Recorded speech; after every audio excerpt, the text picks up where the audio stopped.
he rides that line though, because he bought Django, but he does treat Django like he is a free man. He does set him free. He gave him his freedom. And I don't think he's white savior, whatever, No. King Schultz riding in on his shiny white horse.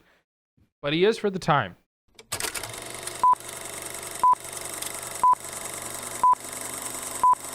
And now time for The Viewing Room with Adam and Ethan.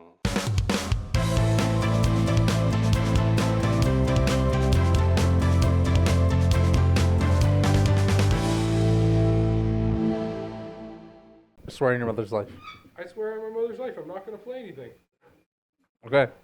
There's Maggie. All right. Shall we? Welcome to the viewing room, where we talk about films new and old. Cause I have $30,000 in credit card debt. When they call, I tell them I can't pay it back yet. Credit card debt. That's what was so Borrow, I funny can to you. buy myself a dining room set or this Boba Fett. Credit card debt, credit card debt, credit card debt. That's what was so funny. That's what was so funny. Yep. That's what had to ruin the intro. That's what. You couldn't have played that when we were discussing our finances earlier. No. You saved it for mid-episode. You saved it for mid-episode. No, not mid-episode. That was the opening. Wow. Okay. Are we good now? I am amped up. Are we good now?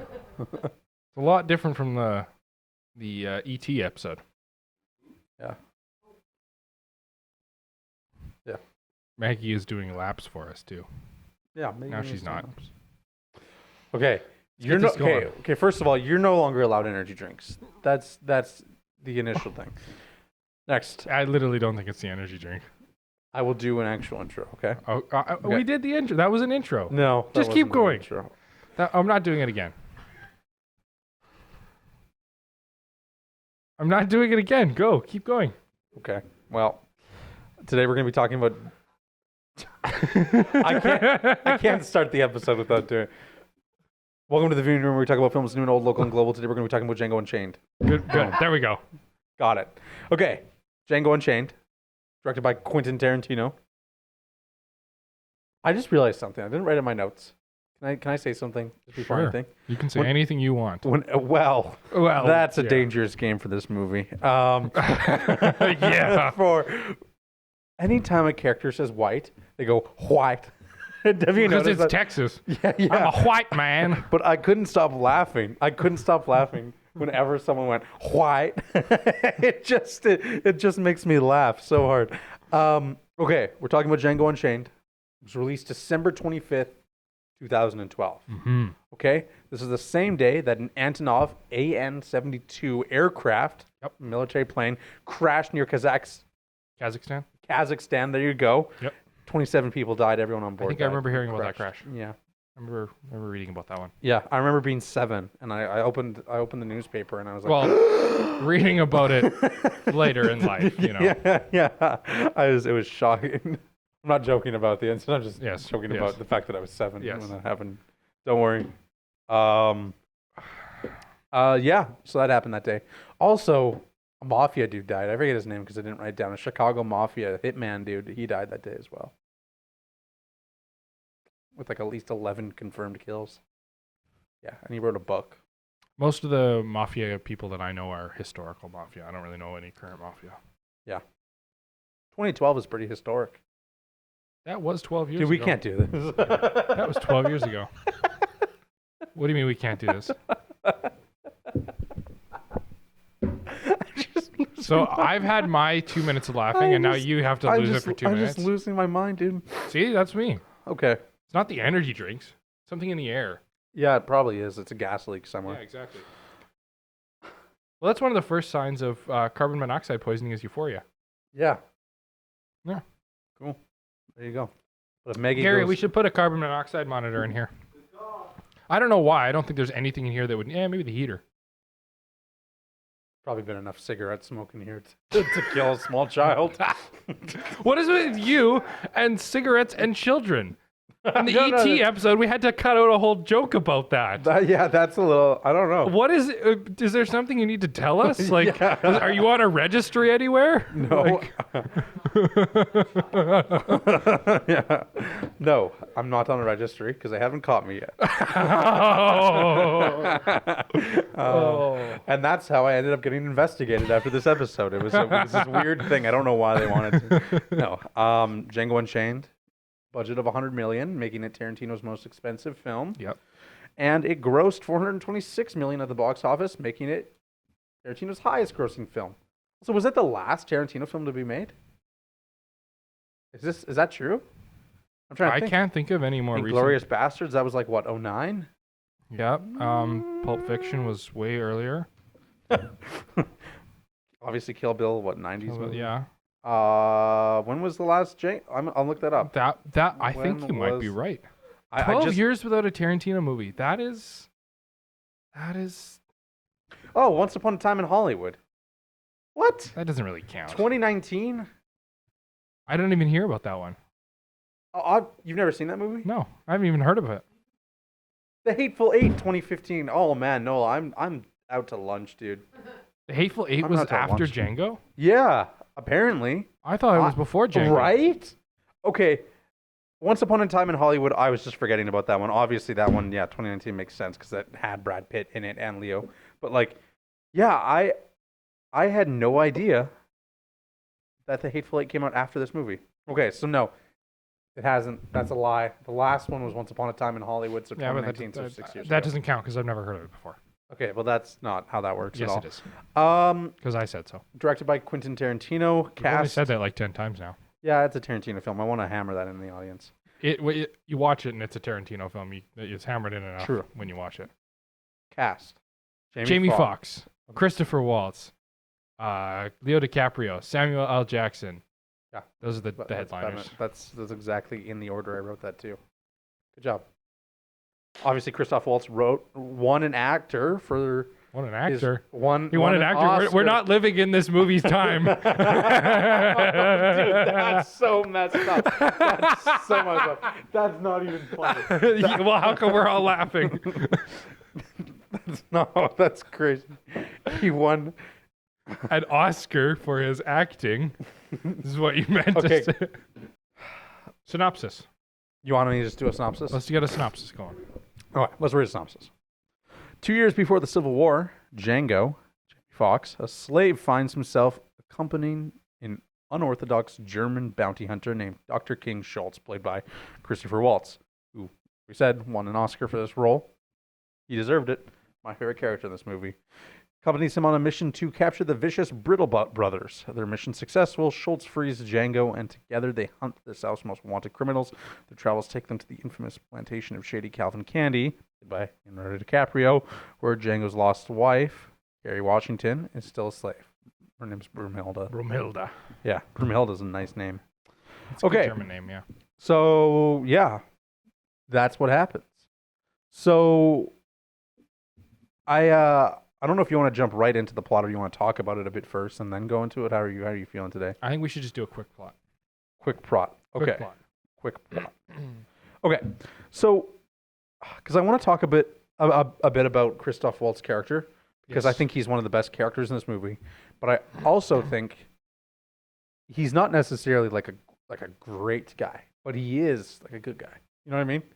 He does. Yes, he does is. a lot He of falls on the good guy spectrum of the characters in the film. Yes, but yes, there's a lot of mixed, whatever. Like The thing I find Uh, interesting about no. his character is he is very, like, articulate and proper and precise with the way he like speaks and stuff, right? Like that's his character, and he's very like thoughtful.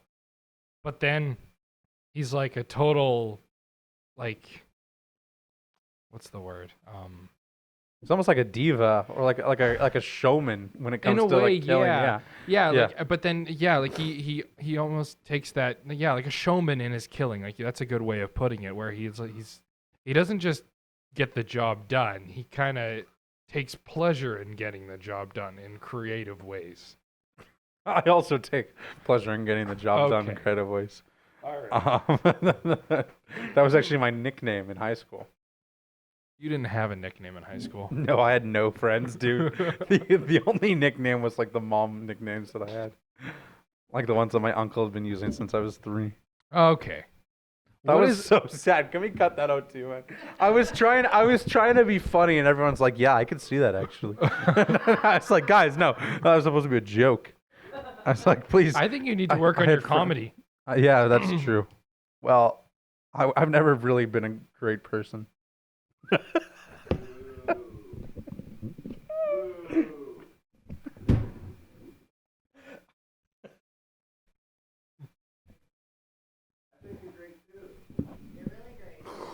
Oh man, He's not great at comedy, that's for sure. No, he is. But he doesn't try. Yeah, that's true. When you're not but trying, I'm you're always funnier. trying. No, but you're hilarious. I'm always trying. Okay, we're gonna edit that. Gary, let's start over. We're not starting Can we get over. a start okay? over counter up on the screen? You're gonna have a lot of editing. To do This is gonna be. episode. We gotta stop doing this. I actually have to edit these episodes. This I is don't gonna like be it. your most produced episode yet. Just so you Yeah. know, we gotta stop the show. Let's just cancel it. Okay.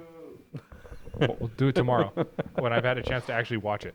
No, that's crazy. We're already in this thing. Okay, so you don't want to stop it. I just said, all right, let's stop it. Now you don't want to stop it. So No. what the fuck's going on? I want to restart. is Yeah, what I- restart tomorrow. No. Okay, let's go. Okay.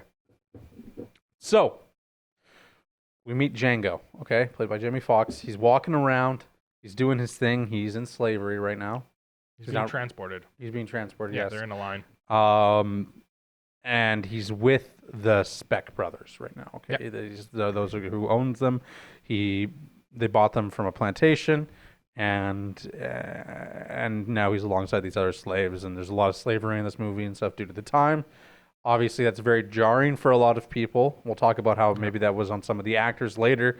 But I do think that turned a lot of people away from this film because they were like, "Whoa," rather turn the other way, like clutch my pearls, whatever. Because it is a heavy topic, and in this film, it's played off in a way to be more of. Actually, no, it's very serious in this film. It is. I think This film as a whole is very. It's stylized violence, whatever. It plays with a lot of things, and it is it's fun, and lots of fun dialogue and stuff like that. But I do think it takes that aspect seriously. that's one thing. Like, and I've seen a lot of reviews online where people are like, oh, they don't take it seriously. They make fun of it, and I'm like, what movie are you watching? Like, there is very, very few jokes made about the slavery part of it, and like most of the time, if anything, they're being hyperbolic with how bad the treatment was in some cases. Like Yes, the I agree. Mandingo fighters and whatnot, that's a completely made up thing. That didn't happen. You know, so if in a way they're almost going overboard. So I'm like, I don't understand how people think it was being Maybe played people off. look at it like they went so far that into it that it actually takes away from what it was. I don't think so. I don't think you need to look at it that closely because I think at the end of the day, like this is like slavery was real. It was. Slavery happened. This is a movie not necessarily just about slavery, but about a slave or someone who's freed from slavery. And I think I'm not a history expert. I'm not like an ethics major. I don't know how to look at all these things. But I don't agree with the fact that I don't think it's being made fun of. No, I completely. I think there's scenes where there might be some humor, but I don't think that humor is directed to No. slave. I think that humor is more of like oh, that's a funny line, or that is an interesting thing. But Yeah. you do have to be real for a second and look and be like, okay, yes, this is something that happened in the United States and everywhere. Everywhere. It's At happened this everywhere time. in the entire world at some point in At time. any point in history, right? Yeah. And yeah, I don't think it's being made fun of in this No. film.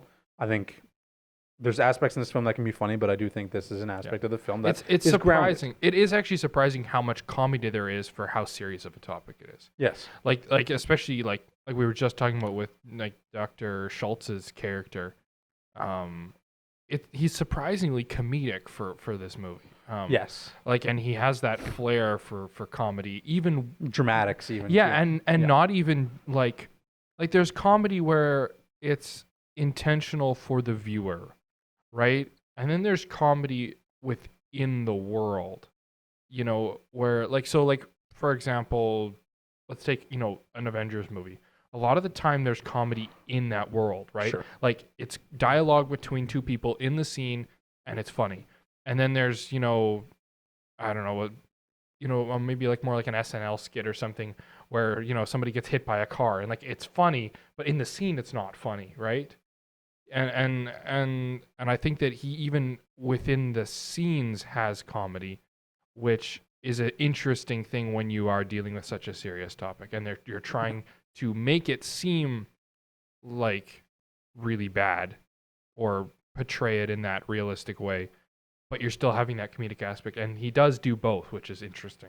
Yeah, and I don't think this film in any way is like a make fun of American history. I think No. I don't see it like that. I don't even see it as like a spoof. No. I think like It's like an obviously, over dramatized kind of action comedy, whatever you want to call it. Like and that too, like I don't even think it's that funny of a movie. I No. think like it has good action and stuff like that, but there is some funny lines Yeah. and stuff like that give it some humor, right? Yeah. Getting back to it, we kind of meet Dr. King Schultz. He appears in the middle of the night. He's a dentist. posing as a dentist. Bounty hunter. Well, he's posing as a dentist at that point, yeah, but Yeah. he is an actual dentist. He stopped Yeah, to sure. practice bounty hunting and do More whatever. profit, I guess. Yes, well, yes, you can make more money, and there's theories online that he actually is like a psychopath and he loves killing people. I mean, maybe he takes pleasure from it, but I think truthfully, I think you It could was make just- that argument, but I don't think it's the case. it's probably just easier in 1858 to make money off of shooting someone than it is trying to cure mouth rotting. You know what I mean? Yeah, I fully Especially agree. when everyone's smoking cigarettes and doing whatever. Like it's like Yeah. whatever. Yeah. Yeah, chewing tobacco. Yeah, there you drinking go. too, Moonshine. Yeah. Yeah. Oh yeah. So it just melts your teeth. yeah, yeah. Some of the stuff they'd be drinking. Yeah, as we look towards your energy drink.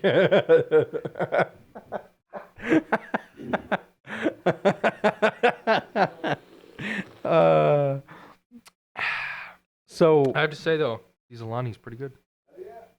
you know what?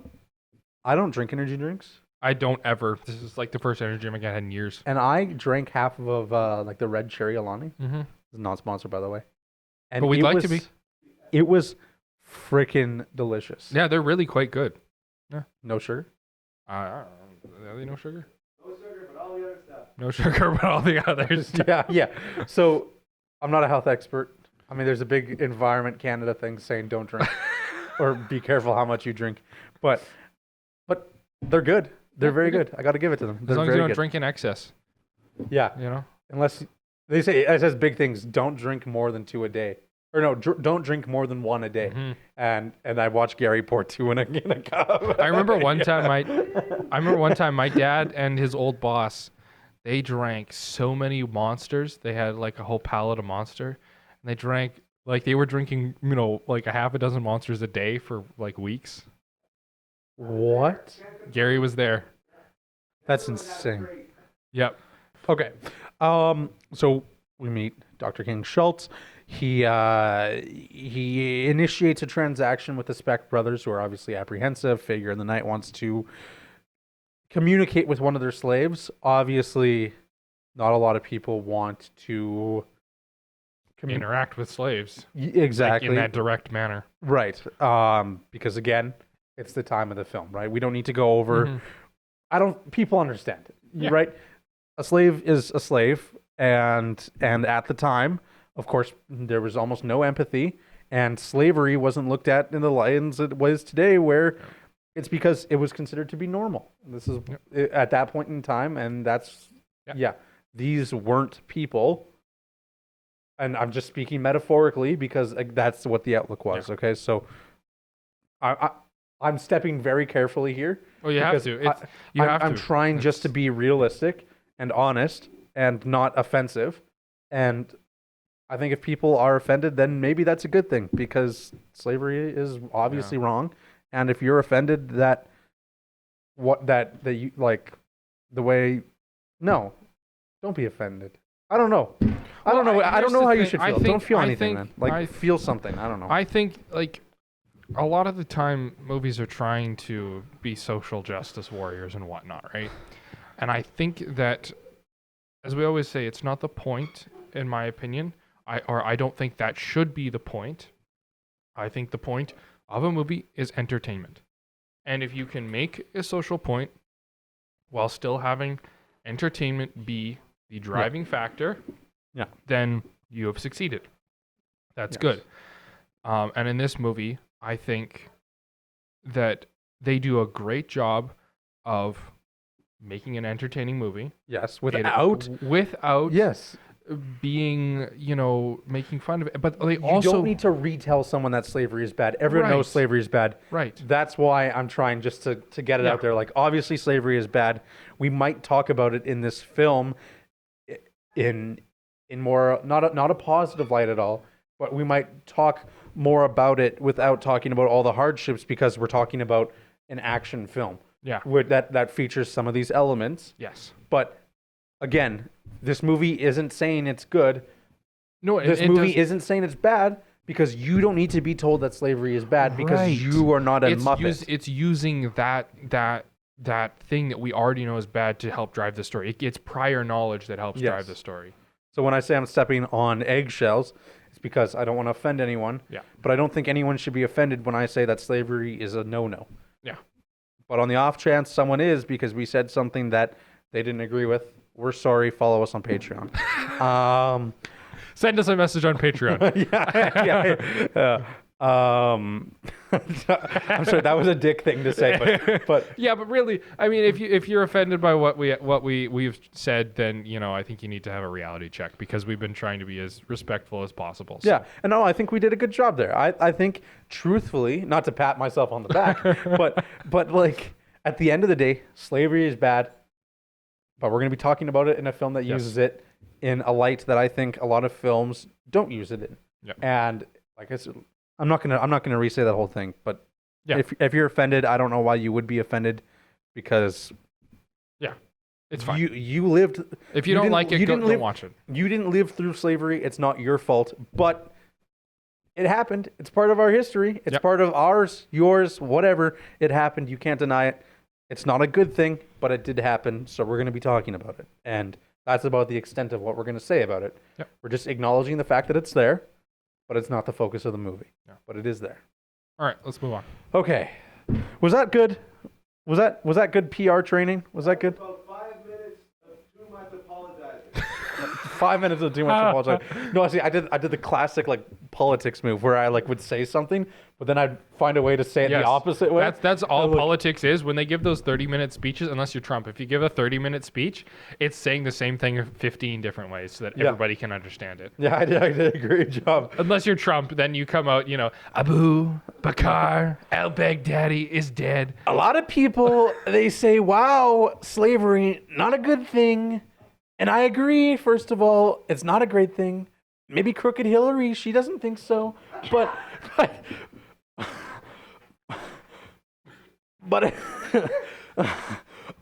it's not a good thing, and that's why we need to talk about it. Anyways, I was on Twitter last week, and Elon said, wow, what a great Thanksgiving dinner. It's Thanksgiving here, by the way. And that's how that would go. And that's how he goes, but for 3 hours without repeating himself. Yeah. No, but the only way I haven't done it yet is caveman, so we might as well get it out. Slavery bad. All right. Gronk get food. There we go. So, anyways. I'm trying to think of more ways we could say this, but I don't think we need to. Let's move on. Yeah. Do that again one more time. Okay, perfect. So can you do that for edit notes, like a little drum beat? My name's Django, and I'm here to say Dr. King Schultz is my hooray. Okay. we could wrap the plot. No, I'm trying to focus. Okay, Oh my god, I have- so off this. dude, I know this episode's crazy. I am Actually, not gonna I have figured a it fun out. time with this. I drank coffee this morning. And I never drink coffee. That's probably why. I'm drinking it My every my day. my head feels fuzzy, dude. Like, dude. I drink coffee regularly. Okay, you know that feeling when you have like plaque on your teeth? My brain feels like Why that. is my hair uneven? Holy fuck! Okay, Look how it's like. I don't know. Come on. Important noggin, stop it. That's weird. You need that brain. Why is it echoing? Why is my head ringing? You know, I always wondered why they put you in a different classroom in school. Now I kind of know.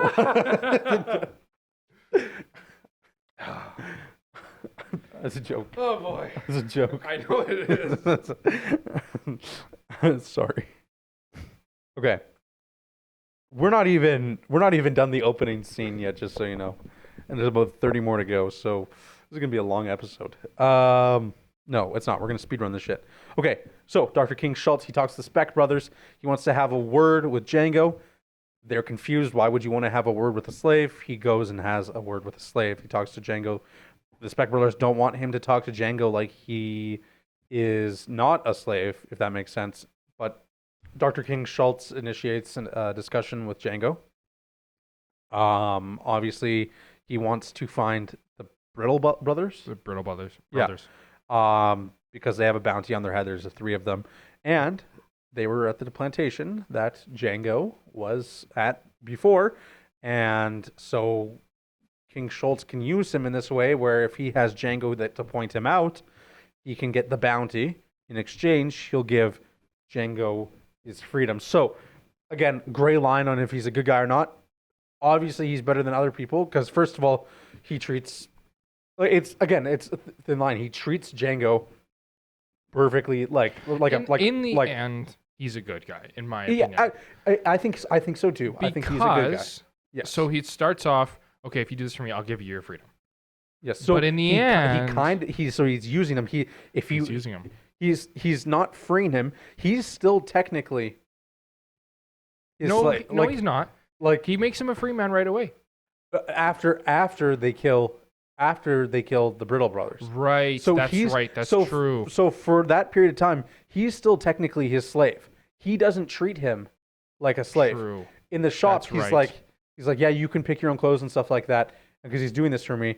But then I'm gonna pretend Yes. like you're a free man when you talk Yes. to the plantation owner and Right. stuff like that. Right. Now, he immediately sets him free. Whatever. They initiate a partnership and stuff like that. Obviously, he treats him like a normal person, and I'm using that word because, again, that's the mentality at the time, like where almost your slaves aren't like people, right? It's a very negative thing. It's a very gross thing, but It is this what it is. movie is showing that, right? Yeah. And so I'm just saying it like that because. But- I'm that's not how I would say Yes, it, but I'm using that to I got discuss you. a turn I off. got you. Yeah, I I'm got trying. you. This was a terrible movie to choose to do with Ethan. Yeah, exactly. Why did I choose no, this? we didn't do like 12 Years a Slave or something like that. Like this is a Tarantino film. This is still all you've done is apologize for half an hour. Yeah, this is what white guilt is.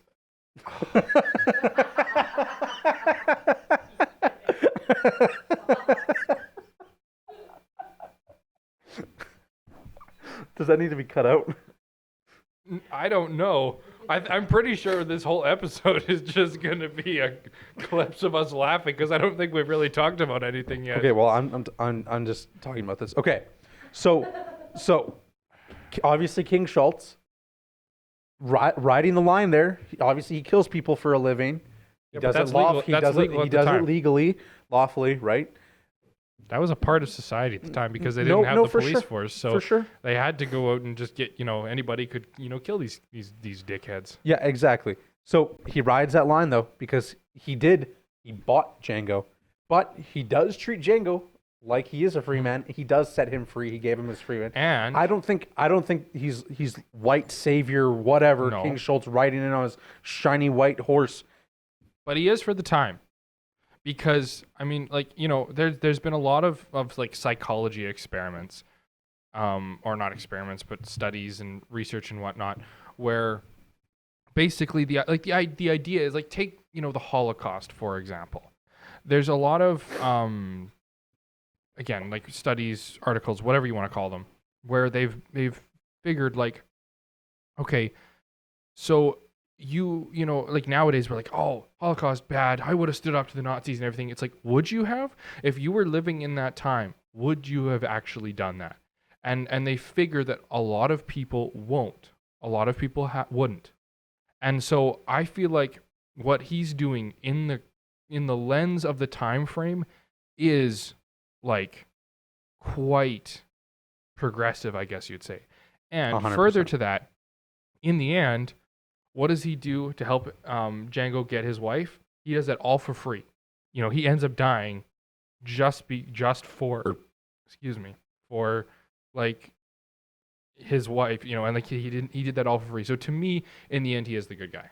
Yes. He also, the only reason he died though is also because of a personal mistake, but I think But that he also still knew he was going into, and he had the option of being killed. And I do think that also makes him more of a good guy too, because he thought he was so disgusted by Calvin that he had to try and do something. But I like the point you made there, like about like, oh, would you have done something differently in the time? And obviously everyone would love to say that yes, they would do something, because obviously you're not a piece of crap, right? And yeah, there's I mean, there's a lot of people who stood up to the Holocaust, right? But there's in a lot their of people own ways, though. like I mean, like I don't know. Exactly, because other ways it was a death sentence or other things, right? So yes, you make a good point. That's another heavy-hitting topic. Yeah, right. Think- Schindler's List. Think about something like this though too. Let's say modern day homelessness. Mm-hmm. I think that's an interesting. You could maybe put that as a point here too. That's probably one of the biggest problems we face in our society That today. and like drugs and whatnot. Look around. How many people do you know are like genuinely making a difference to stop homelessness? Right. Or That's do exactly you what- drive downtown and you go, oh, right? Yeah. I think that's almost the most perfect comparison. It's a very good comparison. Now, I'm not saying, obviously, homelessness is a big problem. Now, I'm not going to sit here and be like, oh, homelessness is way worse than slavery or stuff like that. No, but they're it's bad the in their comparison. own rights. It's the comparison. Right? There's this epidemic of this thing that is bad. We can all agree that it is Yes. bad. Yes. And are you actually actively participating in stopping it? Yes. Right. Now, in 100 years, right? Are our great grandkids going to be like, oh, if like imagine there's no more homeless people. We live Yeah. in a utopia now. Whatever. Everything's different. There's no more homeless people. Everything has been sorted out. And our kids are like, or our grandkids are like, yeah, if I lived back then, I would have done something to stop homelessness. The same way we're like, oh, if I lived in slavery times, I would have tried to stop this. Yeah. Right. You know what I mean? I highly doubt it. I think that's a comparison to be made because there's a lot of issues and stuff like this right now and back then, and it's not black and white. It will never be No. black and white. But yes, I do think Yeah. in a way right now And a it's- lot of us turn a blind eye to things and we could be doing more. Yeah, and it's also like kind of like a willful ignorance, and Yes. also kind of like moral arrogance, I would say, in a way, where like to say, oh, if I lived in that time, I would have stood up to that. It makes you like seem or feel or whatever like a morally superior person to everybody that lived back then. Yes. And it's a really like petty way of making yourself seem better than someone who can't really defend themselves or their actions, you know. Yeah, and I get that too. Like, and obviously a lot of things we like to think of. Maybe an example is like, okay, people are like, okay, how the heck was Hitler even elected? He was elected legally, lawfully, is because they thought they had no other choice. There was no other choice. And he was for a the people speaker. You listen Germany. to Yes. to his speeches, especially like with the translation and how powerful his speaker was and everything. In a way, I can understand it. And not like that he got like and I know it sounds weird when I say that, but like when you listen to him speak, it's all about, the glory of Germany and we're going to restore the Third Reich. Because at the time, people were in a Yeah. famine. Well, and- there was no food. People were dying because they literally had no food because Yeah. of World War I War reparations. So, yeah, of course, they might have felt like they had no other options. Right. Do you think anyone went, aside from like actual Nazis, I'm sure there was a massive population of people in Germany who were like, whoa, This is not what we intended. This is not what we wanted to happen. Yeah. Right? And it's like, it's the same, like, Yeah.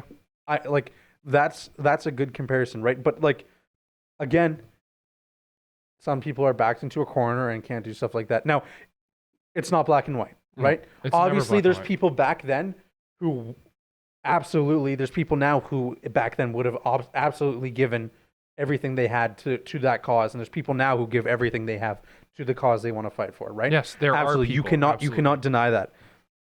Now, it's just not easy. It will never be easy to say no one person could go back and end slavery or do anything like that, because it's just weird. Same way now, there's not one person who could come in and instantly end homelessness. It comes from a collective effort Yeah. of people willing to do a certain thing, and it'll never be like Yeah. yeah. Yeah. It's not black and white. Yeah. And this is all just to say, like we said, that his character, through the lens of the time, is quite morally progressive, I would say. I would say so too. Yeah. He treats Django like a real human. Yes. Although he uses him as his own slave for a while, in the end he does free him. He does help free his wife. Yeah. He does help initiate a partnership. He gives him a third of his bounties. Yeah. Right? And almost in a way, like he's almost more like than Django in a way, because that one scene with the dogs where that they kill that slave with the dogs. Yes. I mean, Django, when Candy is like, I'm gonna, your partner there seems to have quite a protest against me killing him, and Django's like, well, I don't care. Essentially. What is he says? I'm more used to Americans than he is. Is Or- that the lines? I'm more used to America and their ways or whatever. I don't remember exactly how it is, but yeah, like, and that's it's the same idea, because, I mean, he's right there. That's pretty cold, Yeah. and you expect him to be like, oh, my brother or whatever, but it's like, no, he's focused on his goals and he's willing to sacrifice people for it, Yeah, I agree. and Schultz there is not as is quite green or whatever, according to Candy. Yeah. So I don't know. It's interesting. Yeah. All right. Okay. Well, I think that was a good discussion on that. Let's keep going with the plot. Yeah. So Django says yes, he can identify the Speck brothers if given the chance. Brittle. The Brittle brothers, because That's hard. Brittle brothers. That's like a tongue twister. Yeah. So he can. Yeah. So King Schultz tries to initiate a trade deal where he can basically buy Django off of them for like the price they purchase him or more or whatever. The Speck brothers are not too happy about this. They fight. Dr. King Schultz kills one of them and shoots the horse of the other one. He basically legally pays the other Speck brother, being like, hey, like I have witnesses here that was like, you guys tried to kill me first. I killed you. Now, like, here's your money, whatever, right? He frees Django. Then he gives a rifle to the other slaves and says, hey, by the way, not up to me, but the way I see it, you guys have a gun now and you're free. So you can either save your master, like carry him to the next town, like 30 miles over, or you can take a coat and have a good winter, or whatever, and do whatever. Obviously, the other Speck brother is like, no, guys, please, like, carry me, whatever. I'll free you as soon as I get saved. There's this hilarious line. It's one of my favorite lines of the whole film. Blueberry, I gave you my last apple.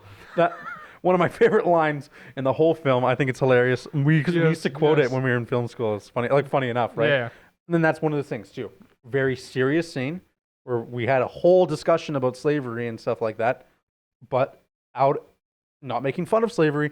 It comes a great line where we're laughing about it. Blueberry gave you my last apple. It's a hilarious line. Yeah. And in a way, it's not making fun of slavery. It's making fun of the the punishment that's going to come to those who perpetrated slavery. Yeah, and it's a funny joke against the Speck brothers Yeah. because he, as funny as it is that he's begging for his life, right? Yeah. He realistically, no, they're not going to carry him 30 miles. They're like, Yeah. they're gonna shoot him, and they do shoot him because like, yeah, they're finally free now, and you know, Yeah.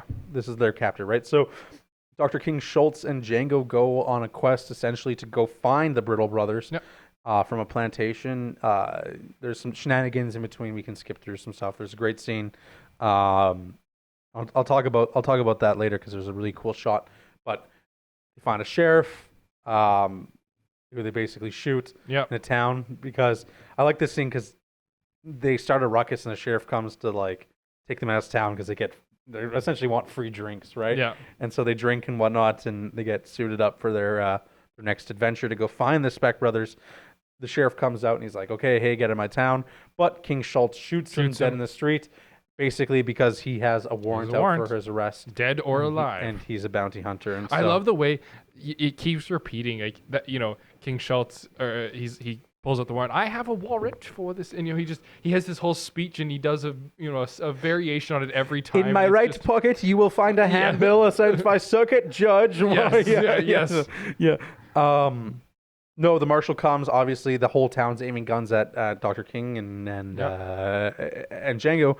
But yes, legally he killed him. Yep. I do want to say though, dead or alive, he doesn't take a single person in alive. No, he doesn't. So maybe that also portrays the theory that hey, this guy's a little messed up. And I really don't think he is. I as much as you can make a case for it, because in that scene I just referenced with the dogs, again, they're like, oh, your master's kind, your buddy's kind of green there. I think he's a good guy. I'm just Yeah. speaking on behalf of the people that I've heard that.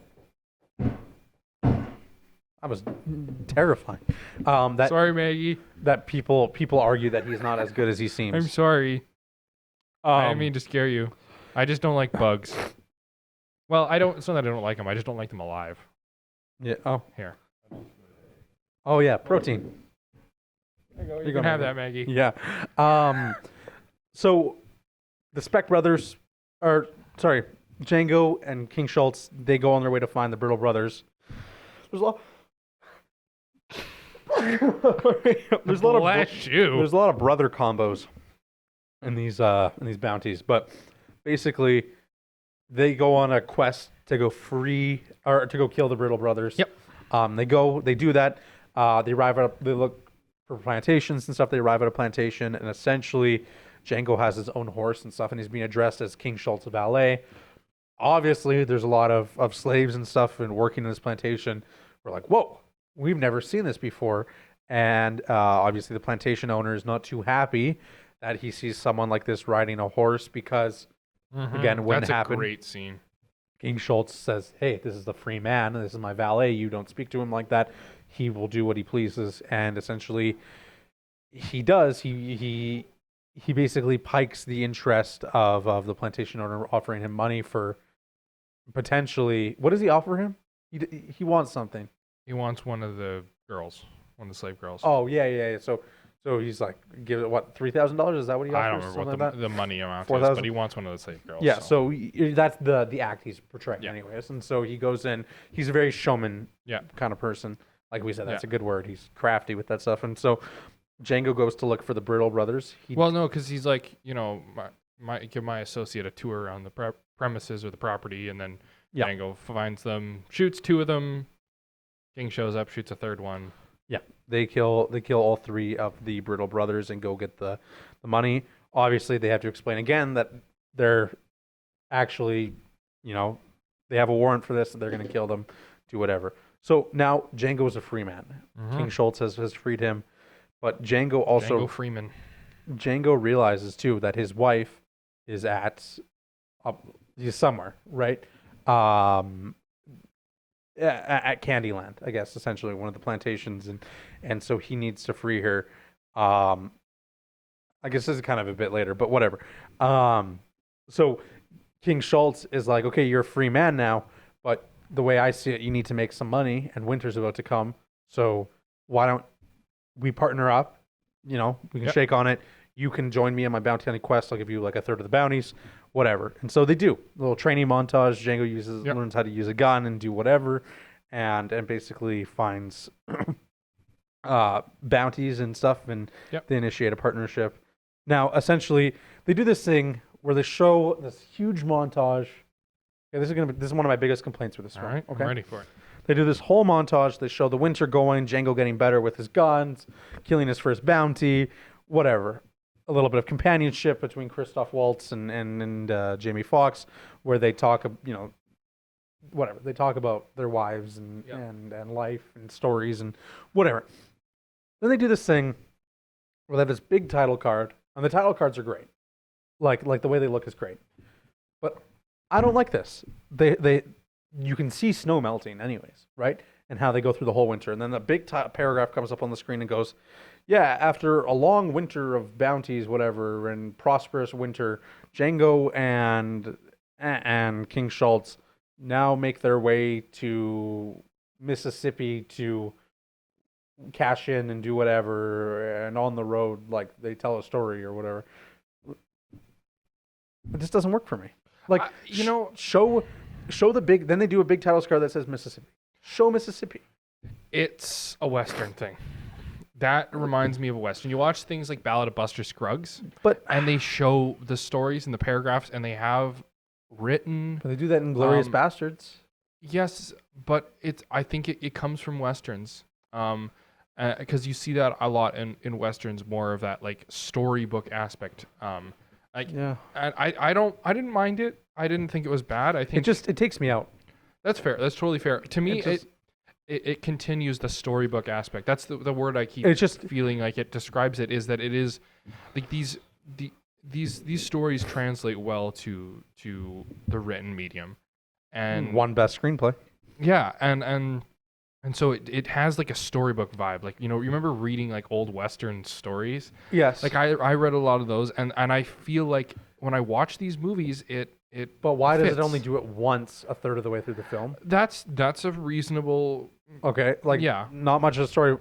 It's a movie, and then we do one paragraph of things, and it doesn't provide any new information aside from that they're going to Mississippi. But then right after it says they're going to Mississippi, it does a big scrolling title card saying Mississippi. But why? Like, it didn't give us. That's it says, a reasonable it says concern. after like a long prosperous winter, we're going to Mississippi. We already showed that through the. You just showed us 20 minutes of different bounty collections through the winter and storytelling, stuff like that. And then you're going through a shot of them in a snowy valley with snow literally melting. You don't need to tell us again. It didn't provide any new information. And right after it shows us a big title card, Mississippi. So like, take that away. It ruined how nice of a shot that was too. Like genuinely, it's a very nice. Yeah. It's a well thought out shot. It's a nice shot. One of the best shots. No. It's great scenery too. Like, that's one thing. They have really good location scouting in this. And I don't know why some of my biggest problems in the recent movies we've watched is me talking like in The Shining, like, oh, those titles made me so mad. But the Shining ones are just really, those are really bad. Yeah. But again, they match. The red font is cool. The Western font, cool. Especially at the end when it says written and directed by Quentin Tarantino in that font. It's awesome. But this didn't provide any information and had no meaning. Yep, it told us everything we needed to know. Frick, I don't even care if they were going to Mississippi, because they already say that they're trying to go to Candyland. I don't care where Candyland is. I care that they're going to Candyland. Yep. Okay, cool, near Texas, whatever, that's great. But again, like, I don't, you know what I mean? Like, okay, we know they're going to Candyland because they talked about that in the scene. I get you. That's a reasonable concern. Okay, so I just thought that I didn't love that, and it kind of took me out a bit at the time. Yeah. Now, when I say that, I also want to say that this is a 2 hour and 45-minute movie. Yeah, it's a long one. It's a long one, but it doesn't feel long to me. This movie is very entertaining. I feel like it's interesting. A lot of the reviews I read said that the pacing was good until they killed the Riddle brothers, and then after that it slowed way down and they felt like it was a slog. But I disagree. I can see that though. I think maybe. I think maybe the reason is because the action slows down a little bit. It's pretty action packed up until they kill the Brittle brothers. The dialogue is so good to me. And I think for me, it's the dialogue. Yeah, it keeps me in. That's what I mean. Is like then when they get into the Candyland area, it's a lot more verbal jousting between Candy and Schultz, and it's less physical because it's all a facade, really. Yeah, right. Yeah. They're trying to figure out. It's like it's two con artists kind of trying to figure each other out, and so it is still just as entertaining if you're into that. If you're watching it for an action or a comedy or whatever, it slows down. Who cares? But if you're watching it with that action and like that kind of not a mystery, but like it's more like intellectual. It's like investigative. Like, yeah, in a it's way, like you know what I mean? kind of more like an intellectual action in a way.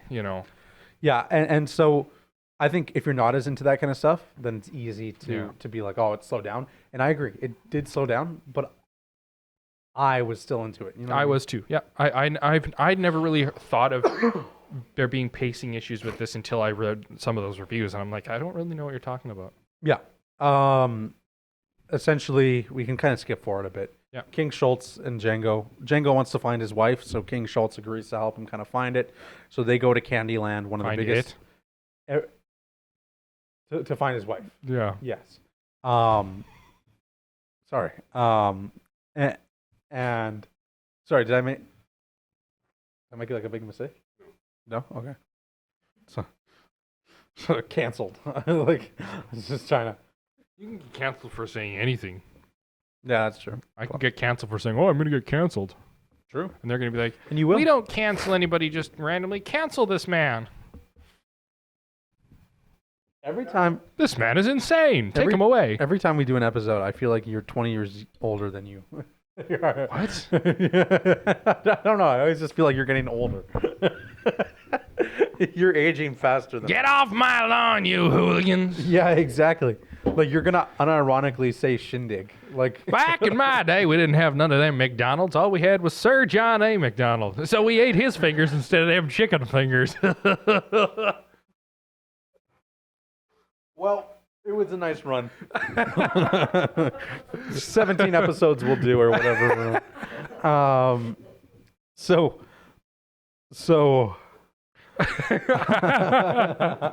So wow, that was impressive. So we're okay. Essentially, Django wants his wife back. He wants to free her, like get her freedom. Yes. But we know that Calvin Candy of Candyland isn't going to just do that. Candyland is the biggest plantation. Every slave knows Candyland because it's vicious, it's awful, it's horrible, and it's huge. Calvin Candy doesn't like parting with his slaves, but Django wants this slave. So they initiate a plan to basically con Calvin Candy by pretending to want to buy a fighter, essentially, for the circus. Mm-hmm. Mandingo fighter. Yeah, exactly. And so Django, who's a free man, and his advisor. Yeah, he poses as a Mandingo expert kind of. Yeah. Of King Schultz. He's going to go in and they're together going to infiltrate this and pretend to buy. So they offer $12,000 to the likes of Calvin Candy for the right specimen, they say, right? Mm-hmm. So there's a lot of back and forth, whatever. We'll skim through most of this. Yeah, it's just a lot of back it's and forth. verbal jousting. They whatever, They're trying. They don't actually want to buy a fighter. They want Broomhilda. So they're also going to offer money for Broomhilda and then pretend to come back in a few days, essentially, to buy the Mandingo fighter. But they're not actually going to do that with their lawyer. They're going to just flee. But Steven, played by Samuel L. Jackson, kind of knows something's up. He's one of the most hated characters in the movie, I'd say. He's a hated character in that his character is hated.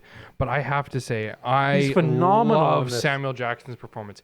He's just phenomenal. Nails it of an old slave that just wants to sucker up to his master and keep his position as the top slave.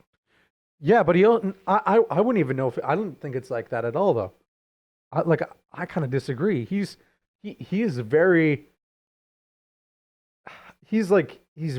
against Calvin in a way. Like he's very he gives him a lot of like mouth in a way. You know what I mean? Like he's very. How would you describe it? Like he's very. Sassy. He's Sassy. sassy. He doesn't agree with anything he says. He makes fun of him consistently. Like he says like what does he say? Like he'd rather like kill himself than like wish for him to come back to the plantation, right? Like he doesn't yeah. like kiss his. Like maybe you I could think say he at the end does. he kisses his ass like when he doesn't want. I think ultimately he does. I mean, I think his ultimate goal is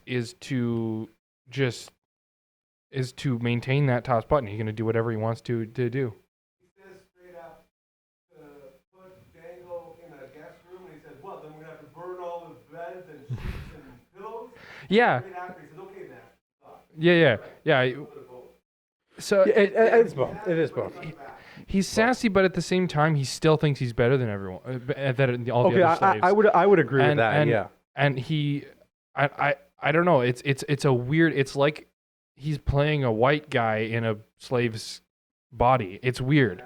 Like it's a really weird character, but Samuel Jackson nails it. Like it's Yeah, he's kind of in a way. It's like he does have that mentality of the other white people in this film, where it's like, oh, we don't like any of those slaves, but he's a slave. But he's a slave himself, yeah. And that's why I say like Right? he wants to maintain that top dog spot in the slave, because Yeah. in the slave kind of hierarchy in a way. He's one of the most hated people in this film. And I can see Quentin why. Tarantino said when he wrote this film, he was trying to make the most hated black character in history. I would say he did It's it. not a good goal. Well, that's what he said was his thing. He wanted him to be the most hated, and I think he succeeded in certain aspects because Yeah. no one wants to root for Steven. No one thinks he's a good guy. And I mean, everybody's rooting for Django, right? You want him to, Yeah. you want to see him succeed, and Steven is the ultimate reason that it doesn't succeed, because he's the one that sells them out. Because he calls Candy and he's like, there's something up with those two, and Exactly. They So know yeah, each other. Steven sees something's up. Essentially, Django and King Schultz are captured by Calvin Candy and the Candyland Goons. Essentially, they know that they're not actually legit and don't want to buy a Mandingo fighter, but for $12,000, they will let them buy Broomhilda. So they go and do that trade, and everything's fine. They're gonna give Broomhilda her freedom and stuff like that, and sell her to Django, on the condition that King Schultz shakes Calvin's hand. Yeah. Leo's hand. Obviously, I skipped over some scenes and stuff like that, but I think again, verbal jousting is a good way to put that. And Dr. King Schultz refuses. He doesn't want to shake a man like Calvin Candy's hands, right? And so he refuses, but Calvin insists that he does, and so eventually Dr. King Schultz realizes that there's no way out of this. He has to shake his hand, or that they're not going to get Broomhilda. But within Dr. King Schultz, he just can't. so he shoots him. Yeah, he can't let that go, right? So he does shoot him on the spot, and Yep. Steven's like, no. Yeah, he See, really that's doesn't how you like know him. where his ultimate loyalty lies. Yeah, I guess so too, right? He doesn't say yes. You got that, son of a bitch. You're right. Yeah. So I do see. And then one of Candy's goons shoots Schultz, and then Django Yeah. shoots the goon, and then a bloodbath ensues. Yeah, there's kind of a shootout. Obviously, King Schultz is dead. So is Calvin. Yeah. Broomhilda and Django try to get away, but Django's captured. Yep. And taken off to basically one of the mining companies, right? And he's going to be shipped to one of the mining companies to mine. No, he for stays rest on of his life. the property. Remember, he gets strung up, Yeah, but and he's then, gonna get castrated, and then he then- breaks out. then I said that he's sent to the mining company. Right. Yeah, I guess. He doesn't escape from there. He escapes because he tells the people the people that are going to transport him to the mining company that, oh hey, there's a fortune back there, and That's that he does the right. whole shtick of like, hey, by the way, I'm a bounty hunter, and there's like $12,000 back there if you want, or what Yeah. does it say, 11.5 or Whatever something it like is. That's Tarantino. The Australian. that. Yeah, Yes. Quentin Tarantino Yeah. plays that line. Yes, and then he steals their dynamite, which I love. Yeah, he 'Cause kills They just have dynamite. kills the miner so- people. He sets the other. I guess slaves they're miners. free. They have dynamite. That makes sense. Yeah, Yeah, that does. it really makes complete sense why miners would have dynamite. Yeah. Never give a kid dynamite, I say. Oh, those miners. Oh yeah. Do you get that? Yeah. I wasn't trying to be funny, but that was pretty funny. Oh. Okay. I'm gonna get fired from my own show. How do I know like I'm like a little this is literally what's gonna happen. But Django goes back to free Broomhilda from the clutches of the remaining Candyland folks. He blows up the house. He kills Steven and a couple other people. There's another great line in here that goes, "The D is silent, hillbilly," because one of the Candyland people calls him Django. "You're gonna die for this, Django." Django, yeah. The D is silent, hillbilly. I love that line. Yeah, It's a that's great line. I guess the other line that's really good in there is like, "I like the way you die, boy." 'Cause Yeah. that's actually way backstory when he's killing the Brittle brothers. Yes. But that's another great line that I wrote down here. Sorry, I need water. We're gonna have another Batman incident. But I guess he blows up the house. They ride off. Right off into the sunset. Yeah, exactly. Also, he kills Steven.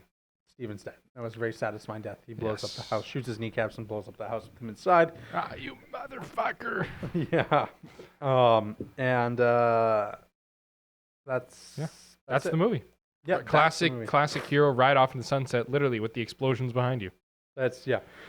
Like I really hate Samuel L. Jackson in this movie, just because of his character. But I think that's also I love Samuel Jackson in this movie because he does such a good job of the character. I think He- I think that is it's a good thing that I hate him. in yeah, this movie. yeah, right. That's right. the best way to put this. You hate his character. Yes. No, even just his face in this movie is so unlikable.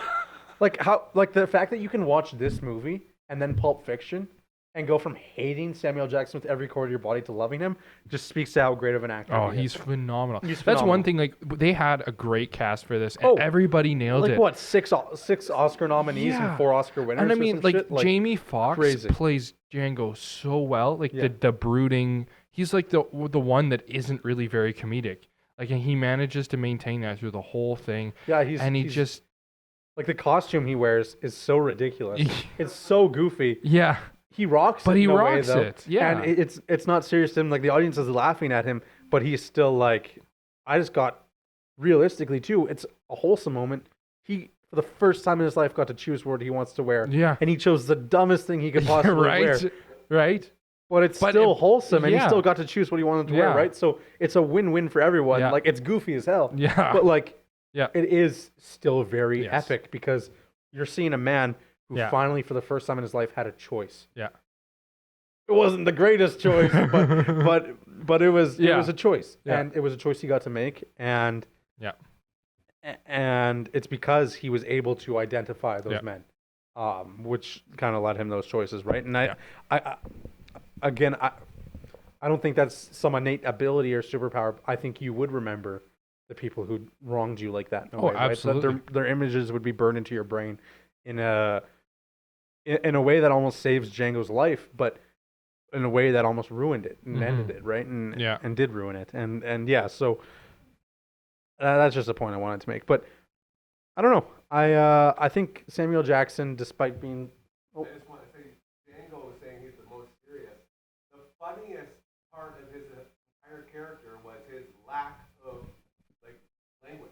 Like, Yeah. Every time Yeah. when he would say something, he's like, I don't know what that means. Yeah, I don't know what that means. That was so Are you well positive? done too. I don't know right? what that means. Yeah, like Yeah. it's just so it's so real in a way, like showing like you don't think about it sometimes with some of these movies where somebody gets pulled out of a situation and just like I mean it happens a lot in like spy movies and action movies where it's like some clerk at a store all of a sudden gets thrust into a world of violence and treachery, and all of a sudden they know how to use every single weapon and drive like a madman and all these things, right? And it's like, okay, this is fun, it's cool, but like sure, that's gonna happen, and this is a perfect example of seeing something like that well done. Okay, this guy, like you say, he's never had a choice. So what does he do? He chooses the goofiest thing possible, right? But to him, it's not, right? But to him, Yeah. it's not. And then he doesn't. I mean, he's never been taught formally, how to speak. Well, not you know what I mean. Like he's never had a formal education on things like that, and so he just it's just so well done. The other thing that's funny too is Jamie Foxx doesn't have a ton of lines to this. No, Not very many movies does your main No. character sit there silently looking at things. Well, I mean, there's you can say sometimes that's the case, right? Yeah. But in this instance, you have a main character whose job is almost to sit there in a scene and act almost better than everyone else, especially in the Candyland scenes where he's like, he's like pondering almost or like very serious, doesn't say anything. And so our main character isn't contributing anything to the conversation aside from maybe a one-liner here or there, right? And King Schultz is doing most of the talking, right? Which is interesting. It's an interesting dynamic. And obviously there's lots of films where, especially the best way to show someone's a good actor is by having them not say any dialogue. Yeah. Really, I mean, you show their eyes, right? That is, and it's weird, like to say, to say that because it's like, like, because it does take a great actor to act without talking, but it also takes a great actor to talk Or to work with dialogue. to right? work with dialogue. The cheapest way to have a good actor is to have your actor say nothing at all. Yes, right. Realistically. But that also to do that well is difficult, and he nails it. Yeah, exactly. And yeah, that's a very good point. Let's go over some more facts and stuff. I like this.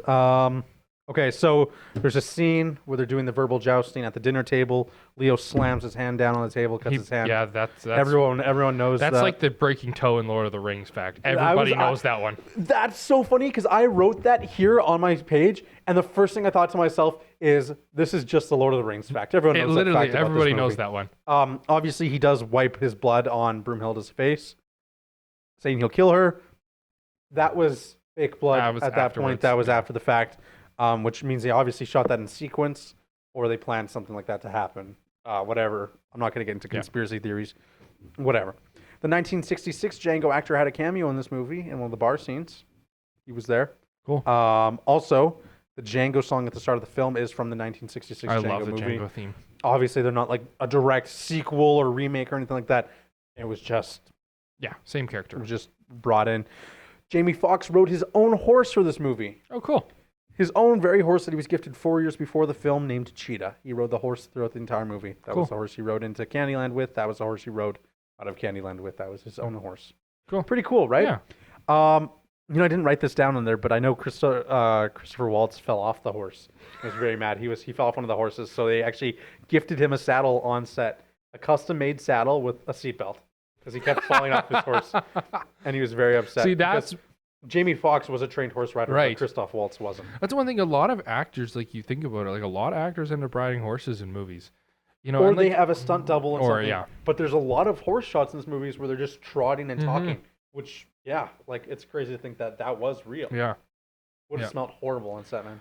Yeah, it would have. My favorite scene. We have to talk about it. Okay, let's talk about your favorite scene. Let's do it.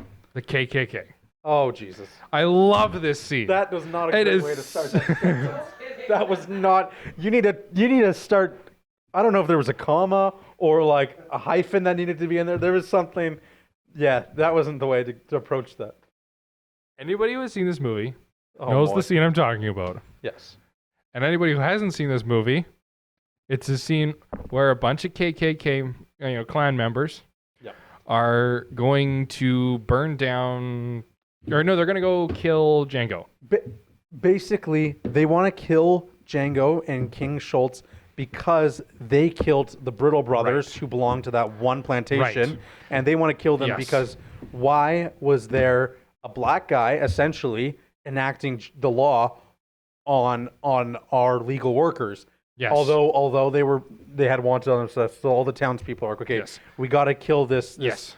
this slave and his Yes. his master, I guess, Yeah. or whatever, because they've done a horrible act against our community, right? Yes.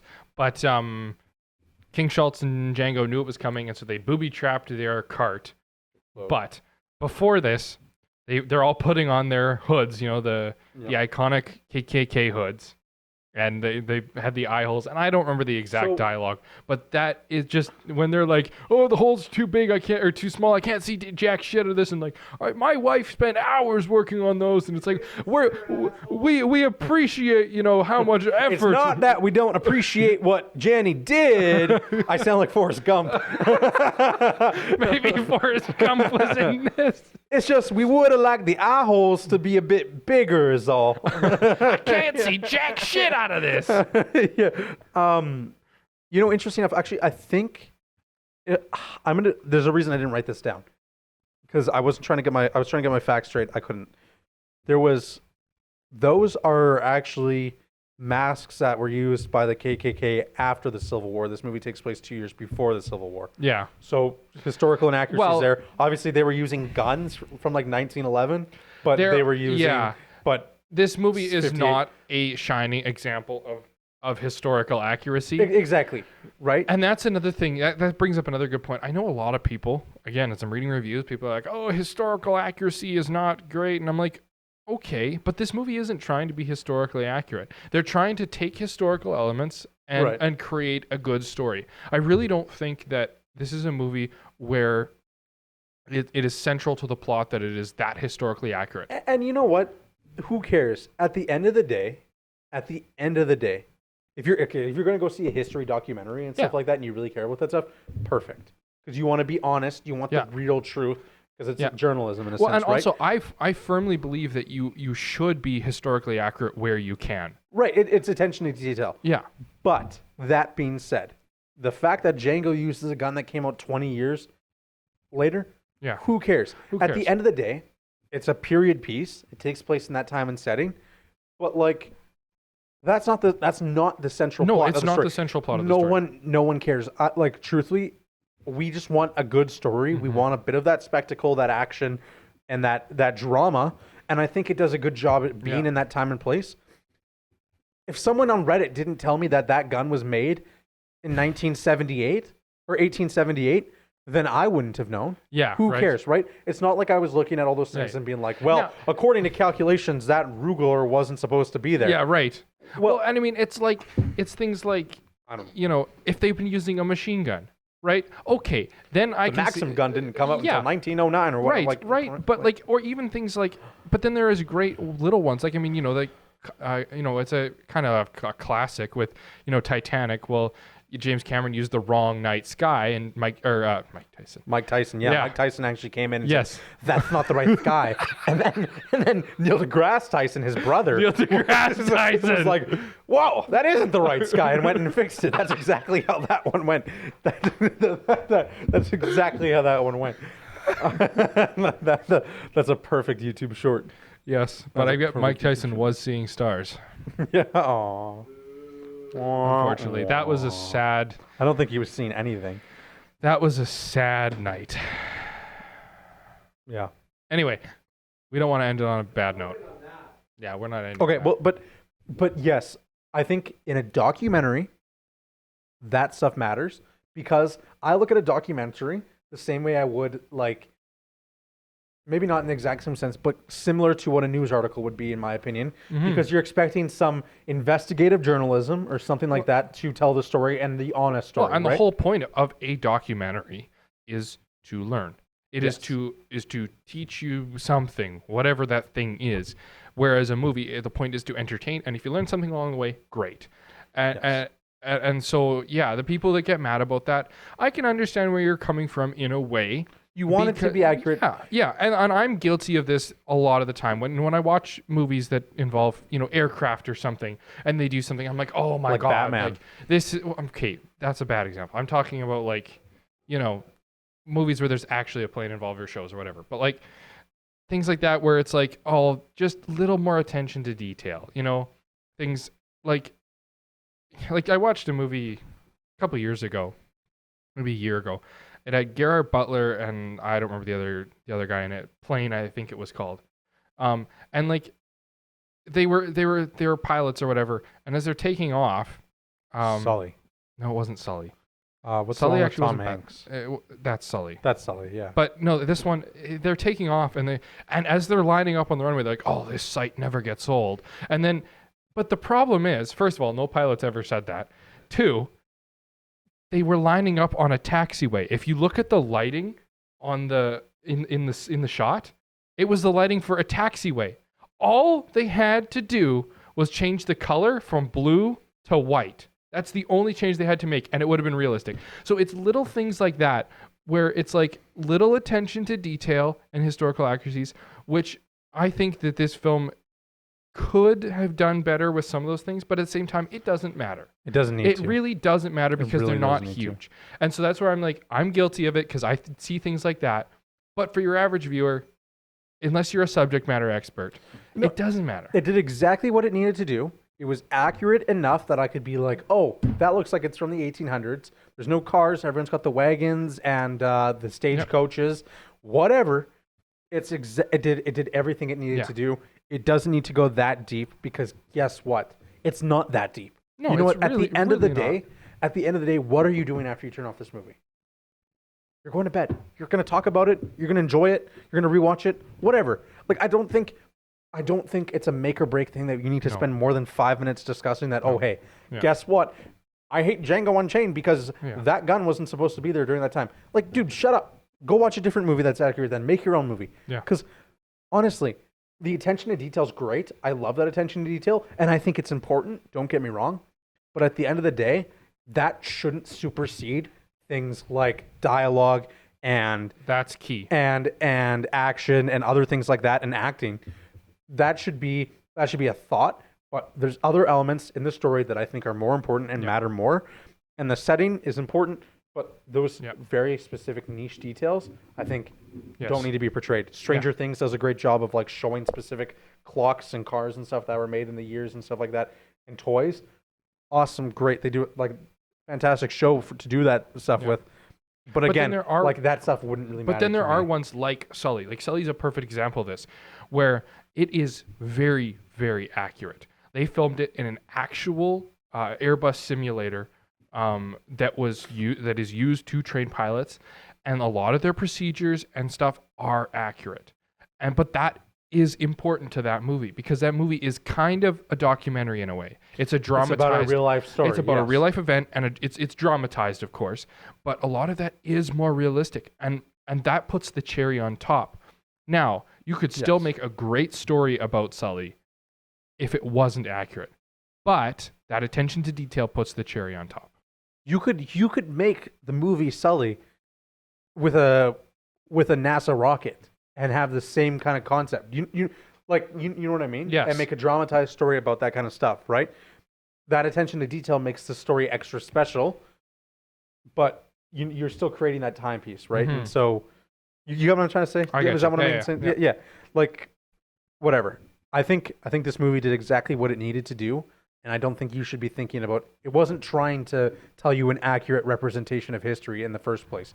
They could have pulled like he could have like I don't know what I'm saying. Like I don't know. He could have pulled a Rubik's Cube out of nowhere and I would have been like, all right, cool. Yeah. He has a Rubik's Cube now. Yeah, I don't know. It's just Like and that's not to take away from the story or anything like that, because I do think it's an actual like good story and it's thought out very well. I'm just saying it didn't need to be as accurate, I think, as people are like begging it to be, right? Yeah. But they did a good job and there was attention to details in other places. Yes, Right. for sure. Okay. Lots of locations. I love the locations. They're all great. Plantations are cool. Lots of locations. Love them. They're all great. Plantations are not cool, but the locations of the plantations Yes. are cool. Yep, you're right. You got it. See, again, that's a horrible line taken out of context. Like one day there's just gonna be a Twitter clip of that. It's gonna be great. There's this really cool shot. It's like the hangman shot where they're walking into the saloon from the first town, and it's Django on his horse, and he's walking. And it's obviously very purposely planned out. And he walks through, and in the shot you can see a noose. And his horse trots through the shot, and the noose is just in the foreground. And he like pauses perfectly in an area where his head is perfectly lined up in the noose like this, a Django. And it's like a blink and you'll miss it shot, honestly. Yeah. Like, and I love it. I think it's so great. Well, I and think it's that's one of the best shots in the whole film, and it's so simple and easy to miss. yes. It's But again, incredible. that's where that attention detail comes in. Yeah. But it's also a good like misdirection in a way, right? Because somebody would see that, and if they catch that, they'd be, oh, foreshadowing. He's gonna die. He's gonna get hanged for something, right? Well, in that same scene, the lawman or the marshal says, "Oh, we're not going to cheat the hangman in this town. Am I right, boys?" Yes. So, but it's almost false foreshadowing because he doesn't die. So it depends on how you take it. You know, Exactly. But it is a really cool. it's a great one. And the one character that doesn't go through the noose is Schultz. Just saying. Yeah. So it's very interesting. The stylized violence. People are complaining, like, "Oh, we hate stylized violence." It's a Tarantino film, right? You know what you're going to get when you watch a Tarantino film, and I enjoy that kind of stuff. It's the same thing.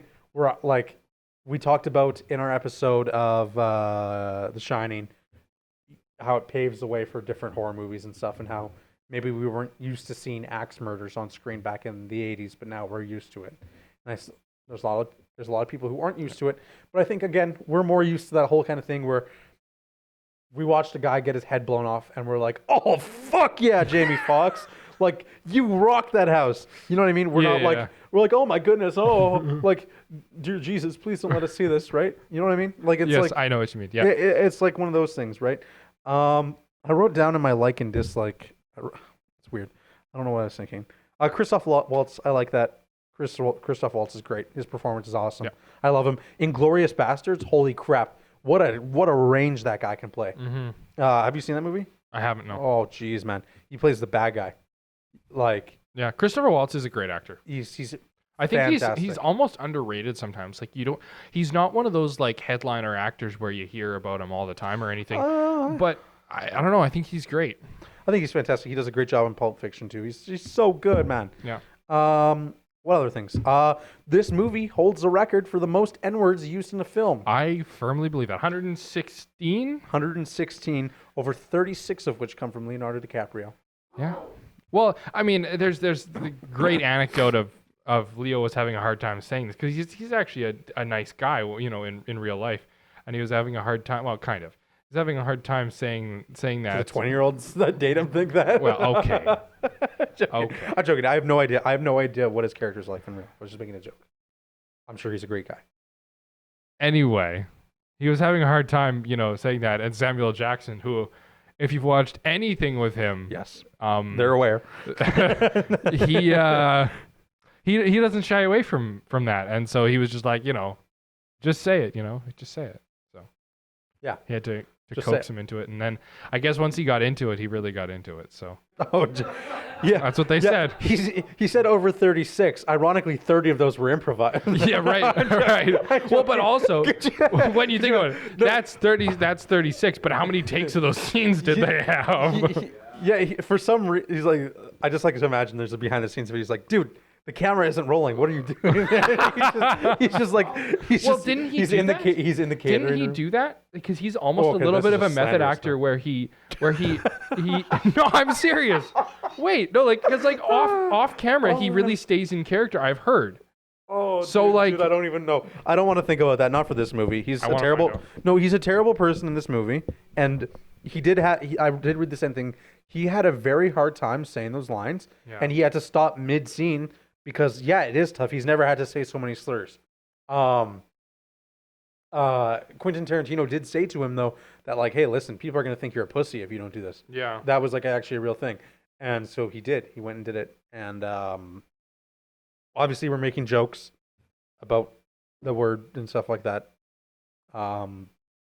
Just jokes. Yeah, there I go again, apologizing for a joke we made on the show. I'm not cut out for this. Yeah, I don't know. I think Whatever. yeah, it's I don't want to think about him being a method actor for this role. I don't Okay, wanna good. think. He's too bad for this movie to do that. And he did genuinely have a hard time Yeah, saying the N word. that's true. But 116 times. Okay. Broomhilda's $12,000 sale in 1858. Okay, what they purchased Broomhilda for. How much is Broomhilda's sale worth now in 2024? Hold on, let me think. Let me guess. Realistically, don't give me an outline. I'm not going to. I'm thinking about it. I'm trying to just think. You know. So. You know that GIF. You know the math. Yeah.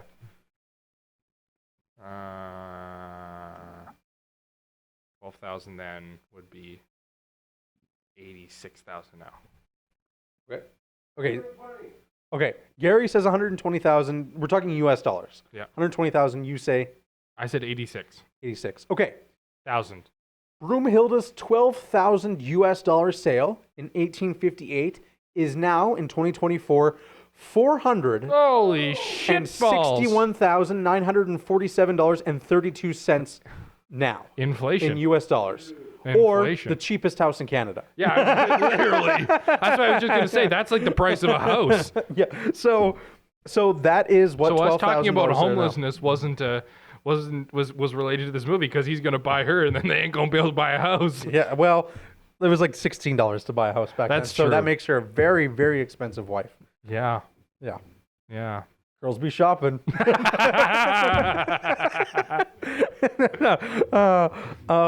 But yeah, so that's interesting. I thought that was a crazy fact because I saw someone calculate it and they calculated it to like 2015, and I was like, oh, well, I want to just do the math and do that myself. So I Because looked up inflation, it's calculator. probably doubled since 2015.